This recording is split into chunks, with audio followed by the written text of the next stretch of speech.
खबर शामिल करते हैं कोटी लोहाना से हमारे नुमाइंदा 12 न्यूज़ शम्स सोनू की रिपोर्ट के मुताबिक DPO सियालकोट की ज़ेर निगरानी SHO थाना कोटी लोहाना असदुल्ला गुजर की दबंग कार्रवाई डकैतों से लूटी हुई नकदी और मोटरसाइकिलें और मोबाइल बरामद कर लिए। मुलजमान से मजीद इंकशाफात की तवक्कात।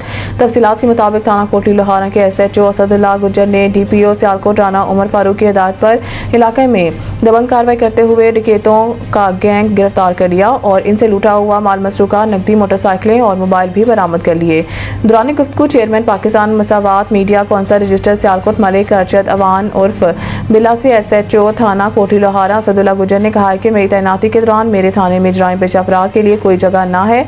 इलाके का अमन व अमान बरकरार रखना अपना फ़र्ज़ अवलीन समझता हूँ और अपना फ़र्ज़ हर कीमत पर अदा करूँगा। जब तक मैं कोठी लोहाना थाना में तैनात हूँ, जराइम पेश अनासर या तो ज़िला बदर हो जाएँ या फिर अपना अंजाम भुगतने के लिए तैयार हो जाएँ। जराइम पेश अनासर को किसी भी सूरत नहीं छोड़ा जाएगा। दरेसना SHO असदुल्ला गुजर ने कहा कि नफरत इंसान से नहीं जुर्म से है। जराइम पेशा अफराद को हरगिज़ नहीं छोड़ा जाएगा। जुर्म करने वालों को निशाने इबरत बना दूंगा। रिपोर्ट मलिक अरशद मरूफ बिला।